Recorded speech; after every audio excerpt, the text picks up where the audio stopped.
Devil से शादी। अच्छा, तुम पूरे दिन में आधा दिन घर पर नहीं थी और फिर भी तुमने मुझे पूरे दिन काम करते हुए देख लिया। I am impressed. अंश की बात सुनकर निमी अपना मुंह बना ली। वैसे भी आज अंश काम नहीं बल्कि अदिति को संभाल रहा था, जिस वजह से उसने क्या ही काम किया होगा। हाँ तो जब से मैं आई हूँ तब से तो देख ही रही हूँ।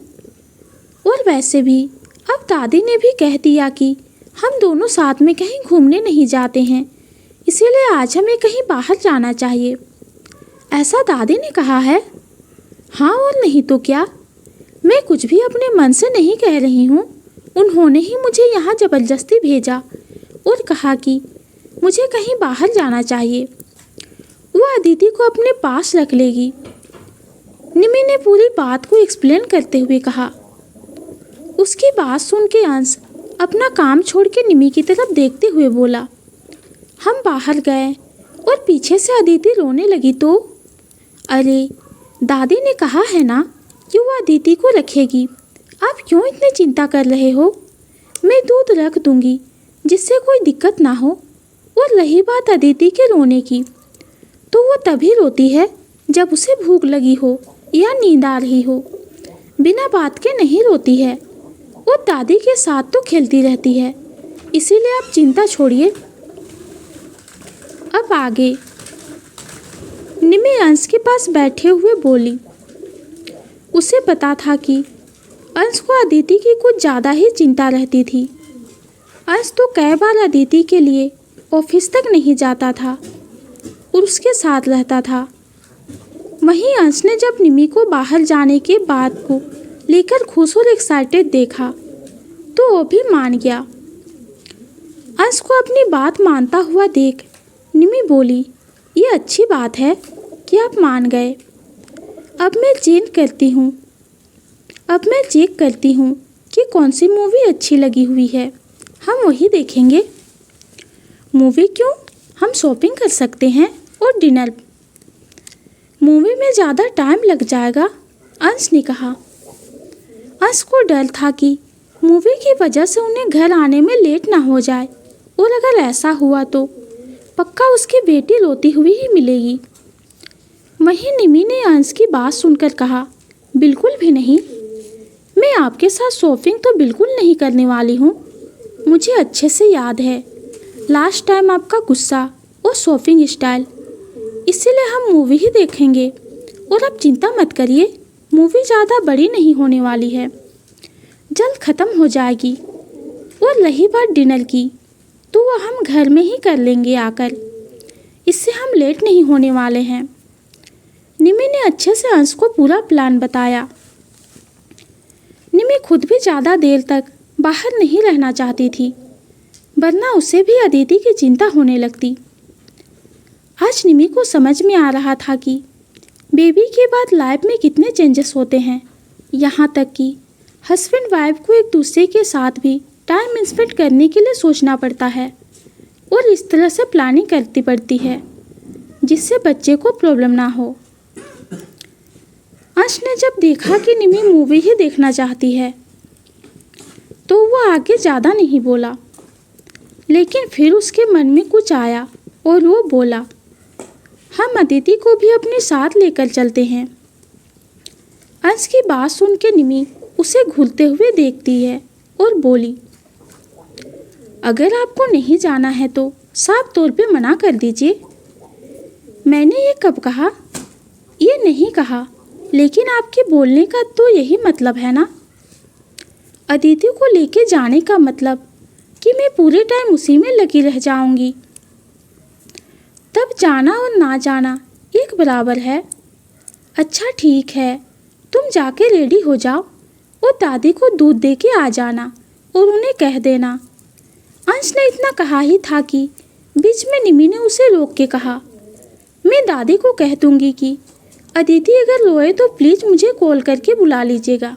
यही कहना चाहते हैं ना आप? हाँ ठीक है, आपकी सारी बातें दादी तक पहुंचा दूंगी। और अंश, दादी ने भी बच्चे पाले हैं और हमसे ज़्यादा एक्सपीरियंस है उन्हें। निमी अब इरिटेट होते हुए बोली। उसकी बात सुन के अंश ने आगे कुछ नहीं कहा। वो समझ चुका था कि अब निमी कभी भी उसके ऊपर गुस्सा करने लगेगी, इसीलिए वो शांति से क्लोसेट रूम में जाकर चेंज करने लगा और निमी वॉशरूम में जाकर रेडी होने लगी। वहीं दूसरी तरफ मीता अपने रूम में थी और अपने ही ख्यालों में खोई हुई थी। जब से उसे अपनी आइडेंटिटी के बारे में पता चला है, तब से उसे सोचने के लिए किसी और बात की ज़रूरत ही नहीं पड़ती थी। जब भी वो फ्री रहती, उसके मन में यही सारी बातें घूमने लगती थी। मीता सोच से घूमी ही थी कि तभी उसका फ़ोन बजा। उसने देखा कि उसे रियान कॉल कर रहा है। ये देख के मीता ने कॉल पिक किया। मीता, मैंने सुना है कि आज कॉलेज में निमी आई थी और फिर तुम दोनों का किसी रोमी नाम की लड़की से लड़ाई हुई थी। क्या ये बात आर्टिकल में छप गया है क्या? हर कोई कॉल करके इसी बारे में पूछे जा रहा है, मीता ने कहा। रियान से पहले भी उससे 20 से ज़्यादा कॉल आ चुके थे इस टॉपिक के बारे में पूछने के लिए। वहीं रियान ने जब मीता की बात सुनी तब वो हंसते हुए बोला, नहीं, आर्टिकल में तो नहीं, लेकिन कॉलेज के व्हाट्सएप ग्रुप में ज़रूर छप गया है। आज हर कोई इसी के बारे में बात कर रहा है। कैसे तुमने और निमी ने उस रोमी शर्मा की बैंड बजा दी। काश मैं भी उस समय तुम दोनों के साथ रहता और इस नज़ारे का मजा लेता। अच्छा जी, तुम्हें मज़े लेने के लिए वहाँ रहना था? नहीं नहीं, सिर्फ मज़े के लिए नहीं, बल्कि मैं भी तुम्हें और निमी को सपोर्ट करता। वैसे लड़ाई हुई क्यों? वो रोमी शर्मा निमी को नीचा दिखा रही थी और निमी के साथ उसका पास्ट भी अच्छा नहीं है। उसने पास्ट में निमी को बहुत परेशान किया था। अगर उस समय मुझे ये बात पता होती तो मैं उस रोमी के चेहरे का नक्शा ही बिगाड़ के रख देती। वो तो निमी ने मुझे घर आते हुए सारी बातें बताई। मीता ने रियान को सारी बातें बताई और फिर बोली, वैसे तो निमी ही उसे अच्छे से सबक सिखा देती, लेकिन तभी भाई का कॉल आ गया था और वो बच गई। लेकिन अब कब तक बचेगी? अब वो मीता के हिट लिस्ट में है। मैं ये सोच भी नहीं सकता था कि निमी ने इतना सब कुछ सहा है। She is such a brave girl. हाँ, वो तो है, मीता ने खुशी के साथ कहा। उसके बाद रियान और मीता अपनी बातें करने लगे। कुछ ही देर हुआ था बात करते हुए कि तभी रियान ने कहा, मीता, हम दोनों को बाहर आए कितने दिन हो गया है ना, चलो आज बाहर चलते हैं। रियान, अभी कुछ देर में रात हो जाएगी। हो जाएगी, हुई नहीं है, और वैसे भी अभी शाम है और 8 बजे से पहले घर आ जाएंगे हम। अच्छा ठीक है, लेकिन कहाँ चलना है? मीता ने सवाल किया। मीता भी बहुत टाइम से रियान के साथ बाहर जाना चाहती थी, लेकिन रियान अपने कॉन्सर्ट में बहुत बिजी था, जिस वजह से मीता उससे ज़्यादा परेशान नहीं करना चाहती थी। अब जब रियान फ्री है तब वो अब मीता के साथ आराम से बाहर जा सकता था। मीता ने खुशी के साथ पूछा, तो हम कहाँ जाएंगे? मूवी चलते हैं। मूवी पर जाने के लिए मीता भी मान गई और जाके रेडी होने लगी। मीता ने एक वन पीस ड्रेस जो कि डार्क ब्लू कलर की थी वो पहना हुआ था। मीता इस टाइप के कपड़े बहुत कम ही पहना करती थी। ज़्यादातर वो लूज टी शर्ट और जीन्स पहना करती थी, लेकिन अब वो अक्सर जब भी रियान से मिलने जाती थी तब वो इस टाइप के ड्रेस पहन लिया करती थी, क्योंकि रियान को मीता इन कपड़ों में बहुत अच्छी लगती थी। रियान ने कभी भी मीता को ऐसे कपड़े पहनने के लिए फोर्स नहीं किया था, लेकिन मीता खुद ही रियान की खुशी के लिए पहन लिया करती थी, जो मीता ने आज भी किया। वो अच्छे से रेडी हो गई, फिर कुछ सोचते हुए बोली, मीता, ऐसे कपड़े पहनकर रेडी तो हो गई, लेकिन अब घर से बाहर कैसे जाओगी? अगर किसी ने मुझे ऐसे देख लिया तब पता नहीं मैं क्या एक्सप्लेनेशन दूंगी उन्हें।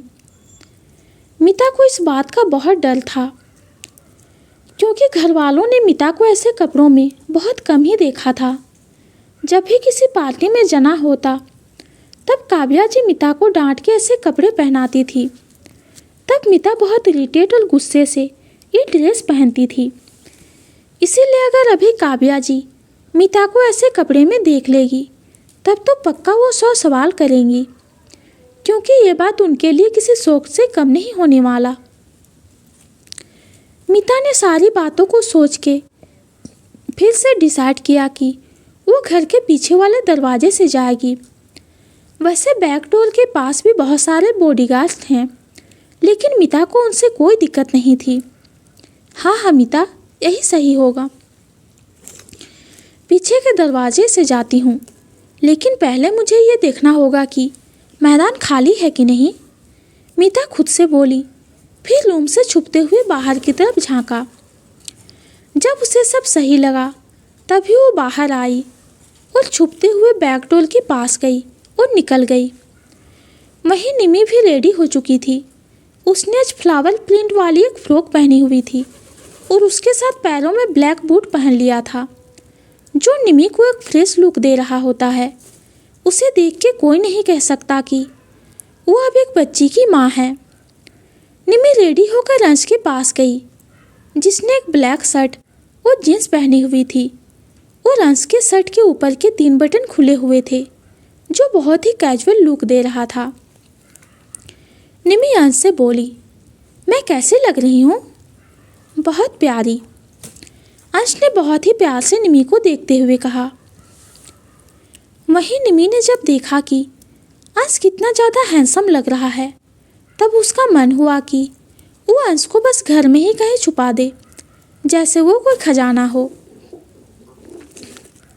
निमी गौर से अंश को देख रही थी, तभी उसकी नज़र अंश के शर्ट के खुले हुए बटन पर गई, जिसमें उसकी मस्कुलर बॉडी दिख रही थी।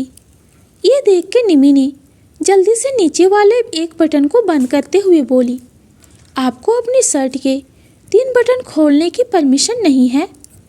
ये सुन के अंश हंसते हुए निमी के कमर में हाथ डाल के उसे अपने पास खींचते हुए बोला, ऐसे तो मैं भी बोल सकता हूँ कि तुम्हें शॉर्ट ड्रेस पहनने की परमिशन नहीं है। नहीं, आप नहीं बोल सकते, लेकिन मैं बोल सकती हूँ, निमी ने खुद को अंश से छुड़वा के कहा। अच्छा ठीक है, मैं अदिति को देख के और दूध दे के आपको कार के पास से मिलूंगी। ये बोल के निमी वहाँ से चली जाती है और अंश भी रूम से निकल जाता है। अंश और निमी कार में थे। तभी निमी ने अंश की तरफ देख के कहा, अंश, आप यहाँ भी अपने फ़ोन में लगे हुए हो? निमी की बात पर अंश ने उसकी तरफ देखा, जो थोड़ी गुस्से में लग रही थी। ये देख के अंश ने अपने फ़ोन को नीचे रख दिया और उससे कहा, एक मेल आया था, बस वही देख रहा था। अंश की बात पर निमी कुछ नहीं बोली, वो शांति से बैठ गई। वो आज बहुत दिनों के बाद अंश के साथ घूमने जा रही थी, इसीलिए वो लड़ाई नहीं करना चाहती थी। अंश ने निमी के एक्सप्रेशन को देखा, जिससे ये बात तो साफ साफ पता लग रही थी कि उसे अंश का ये एक्शन पसंद नहीं आया था। ये सब सोच के अंश ने कहा, अच्छा ठीक है, अब तुम अपने ये रिएक्शन देना बंद करो। मैं अब से तुम्हारे साथ बाहर जाऊंगा, तब फ़ोन बिल्कुल भी यूज नहीं करूंगा, और ख़ास करके ऑफिस वर्क के लिए तो बिल्कुल नहीं। प्रॉमिस? प्रॉमिस, अंश ने निमी को प्रॉमिस करते हुए कहा। निमी ने जैसे ये सुना वो तुरंत खुश हो गई। उसके लिए बहुत खुशी की बात थी, क्योंकि अंश अक्सर अपने फ़ोन में ही लगा रहता था। वहीं दूसरी तरफ माला और पंकज मॉल पहुंच गए थे। माला चारों तरफ मॉल को देखते हुए बोली, मैं कितने टाइम से यहाँ नहीं आई थी। बहुत से न्यू स्टोर ओपन हो गए हैं। हाँ, बहुत सारे ब्रांड हमारे मॉल के स्टोर के लिए अप्लाई करते हैं, लेकिन अब जगह ही नहीं बचा। इसीलिए जो ब्रांड अब प्रॉफिट कम करता है, उसे बंद करवा के हम वो जगह किसी और ब्रांड को प्रोवाइड करते हैं, पंकज ने माला को एक्सप्लेन करते हुए कहा। दोनों वहाँ से सीधे थर्ड फ्लोर पर गए, जहाँ पर थिएटर थे। दोनों गए और पंकज मूवी की टिकट लेकर आया। वैसे तो मॉल का मैनेजर पंकज को जानता था और साथ ही बहुत से स्टाफ भी, लेकिन पंकज ने सभी को कुछ कहने से रोक दिया वो सबको बता दिया कि वो यहाँ सिर्फ घूमने आया है, इसीलिए सभी आराम से अपना काम कर सकते हैं। वरना सभी को लगा था कि पंकज यहाँ मॉल के स्टेटस और प्रोग्रेस देखने के लिए आया है। मैंने कहा था हमें यहाँ नहीं आना चाहिए था। यहाँ तो सभी तुम्हें जानते हैं और ऐसे रिएक्ट कर रहे हैं जैसे तुम अभी सभी के इंटरव्यू लेने लगोगे। माला ने अपने चारों तरफ देखते हुए कहा। उसकी बात सुन के पंकज हंसते हुए बोला, अरे अब अपना मॉल है तो हम कहीं और क्यों जाएं? यू नो, अंश सर को भी अगर कभी मॉल जाना होता है तो वो यहीं आते हैं और कहीं नहीं। अच्छा ठीक है, मूवी स्टार्ट होने में अभी तो टाइम है, तो तब तक क्या करें? तब तक घूम लेते हैं। तुमने ही तो कहा ना कि तुम यहाँ बहुत टाइम के बाद आई हो, तो मेरे साथ चलो, यहाँ बहुत सी नई चीज़ें आ गई हैं। पंकज माला को अपने साथ ले जाते हुए बोला।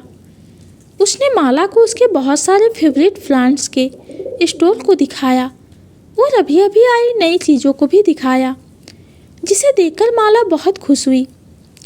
माला बहुत समय के बाद कॉलेज के अलावा कहीं बाहर आई थी, वरना उसका घर से बाहर जाने का मन ही नहीं होता था। बस कभी कभी पंकज के साथ बाहर आ जाती थी। वहीं दूसरी तरफ मीता भी रियान के साथ इसी बॉल में आ गई थी।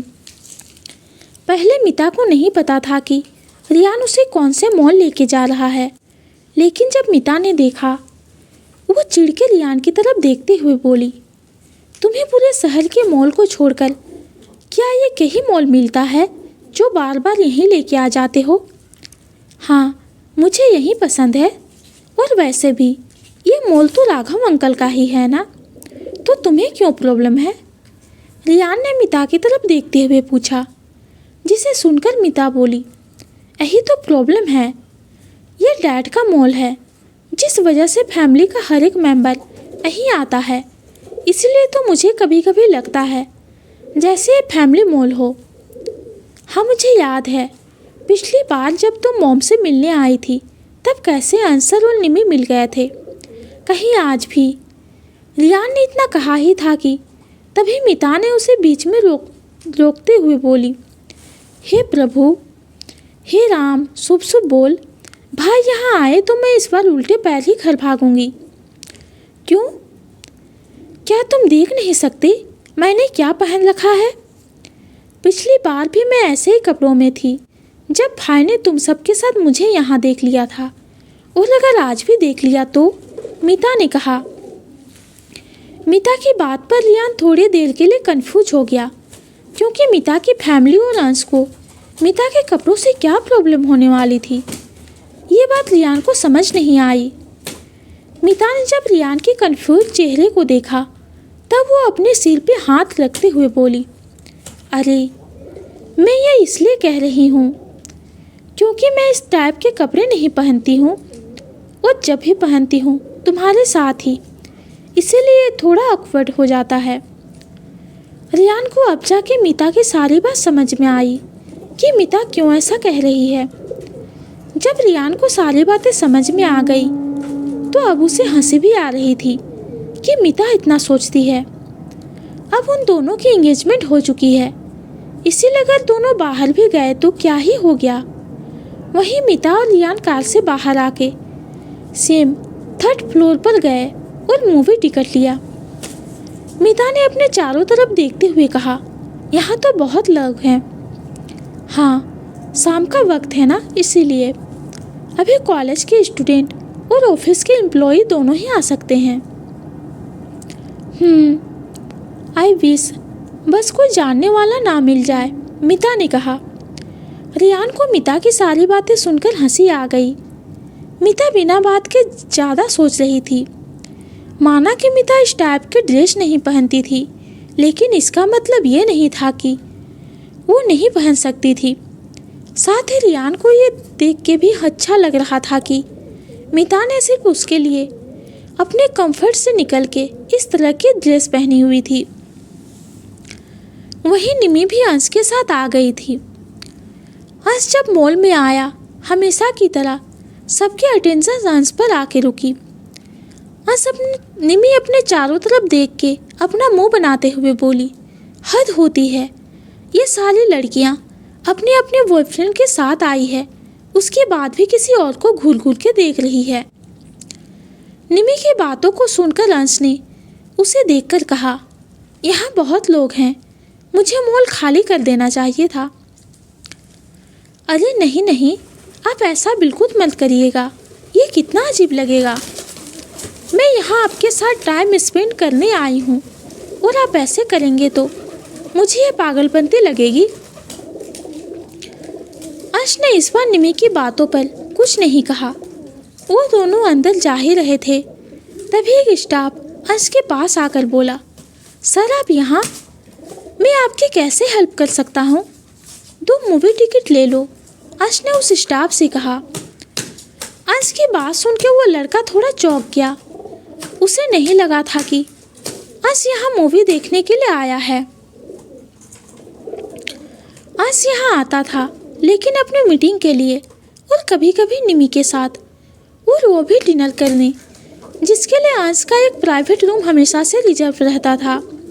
यह पहली बार हो रहा है जब अंश मूवी देखने के लिए आया है। सर आप कहे तो मैं थिएटर ही खाली करवा देता हूँ। उस स्टाफ की बात सुन के निमी के फेस के रिएक्शन थोड़े गुस्से वाले हो गए और अंश कुछ कहता इससे पहले ही निमी बोल पड़ी, जी नहीं, इसकी कोई ज़रूरत नहीं है। तुम एक काम करो, यहाँ से जाओ और सबको बता देना कि अंश को देख के एकदम नॉर्मल रिएक्ट करे, कोई वीआईपी ट्रीटमेंट देने की कोई ज़रूरत नहीं है, समझ गए? निमी ने कड़क आवाज़ में पूछा, जिसे सुनकर वो स्टाफ बोला, yes yes ma'am, good for you, अब जाओ यहाँ से। निमी ने ये कहा और वो अंश के साथ थिएटर की तरफ चली गई और साथ ही निमी बड़बड़ा के बोली, हद होती है यार, इन्हें दिखाई नहीं देता है कि आप यहाँ मेरे साथ आए हो, जो ऐसे ट्रीट करते हैं जैसे अभी आप सभी से रिपोर्ट मांगने लगोगे। मैं क्यों रिपोर्ट लूँगा, ये मॉल मिस्टर मित्तल हैंडल करते हैं, वो जाने। अंश ने निमी की बात पर कहा, जिसे सुनकर निमी कुछ नहीं बोली और अंश के साथ 3rd फ्लोर पर गई। वहीं मिता अभी भी अपने चारों तरफ देख रही थी। तभी उसकी नज़र सामने से आते हुए निमी और अंश पर गई। ये देखकर मिता एकदम से डर गई और रियान के पीछे छिपते हुए बोली, मैंने कहा था ना, यहाँ नहीं आना चाहिए था। वो देखो, भाई और निमी आ रहे हैं। मिता की बात सुन के रियान ने आगे की तरफ देखा जहाँ से निमी आ रही थी। रियान ने उन्हें देखकर मिता से कहा, तो क्या हो गया मिता, अगर वो भी आ रहे हैं तो हम साथ में हैं, ये आंसर को पता है, तो तुम क्यों छिप रही हो? शट अप, मुझे तुम्हारी कोई बात नहीं सुननी। और ये निमी की बच्ची मुझे बता नहीं सकती थी कि वो भी भाई के साथ कहीं बाहर जा रही है। वैसे तो हर छोटी छोटी बात मुझे बता के पूरे टाइम परेशान करती रहती है, लेकिन अभी इतनी बड़ी बात नहीं बताई। मिता, ये कोई बड़ी बात नहीं है जो उसे बताना चाहिए था, एंड तुम ऐसे रिएक्ट करना बंद करो। रियान ने इतना कहा ही था कि तभी मिता उसे खींच के एक पिलर के पीछे लेके चली गई और बोली, चुपचाप यहीं खड़े रहो। अब तो बस यही प्रे है कि ये कोई दूसरी मूवी देखे। रियान को तो मीता को इस तरह देख के बहुत हंसी आ रही थी। वो बहुत कम ही मीता को इस तरह से डरते हुए देखा करता था, और यहाँ तो मीता इतना ज़्यादा डर रही थी। वहीं ये सब रियान को किसी मूवी का सीन लग रहा था, जहाँ बहन अपने भाई से अपने बॉयफ्रेंड के साथ छुप रही है। तुम क्या खी कर रहे हो? तुम्हें बहुत मज़ा आ रहा है क्या? मेरी ही गलती है, मुझे यहाँ आना ही नहीं चाहिए था। ये बोल मिता पिलर के पीछे से अंश की तरफ देखती है, जहाँ पर अंश के साथ पंकज और माला भी खड़े थे। ये देख के मिता बोली, बस यही कमी रह गई थी अब। क्या हुआ है? रियान ये बोल के उस तरफ देखता है और बाहर का नज़ारा देखते हुए उसे वो ज़्यादा हंसी आ गई और वो बोला, लगता है आज तुम्हारी किस्मत बहुत ही मेहरबान है। मेरी किस्मत ही खराब है। एक काम करते हैं, अंदर चले जाते हैं, वैसे भी अब मूवी स्टार्ट होने वाली है, मिता ने कहा और वो रियान के साथ छुपते हुए अंदर चली गई। वहीं निमी माला को देखते हुए बोली, आप दोनों जब बाहर गए थे तभी दादी ने जिद करके हमें भी बाहर भेज दिया था। अच्छा, माला ने कहा। माला तो निमी को देखकर खुश थी, क्यों जब वो मॉल को घूमकर आई उसे स्टोर में बहुत से अच्छे अच्छे ड्रेस दिखे जिसे वो खरीदना चाह रही थी और उसने सोचा था कि मूवी के बाद खरीद लेगी, और अब माला को इसमें निमी का साथ जो मिल गया। चलो, मूवी स्टार्ट हो गई होगी, अंश ने निमी की तरफ देखते हुए कहा। तो दोस्तों, आज की स्टोरी आप सबको कैसी लगी कमेंट में ज़रूर बताइए। कहानी पसंद आती है तो चैनल को लाइक और सब्सक्राइब कीजिए। कहानी सुनने के लिए आपका बहुत बहुत धन्यवाद।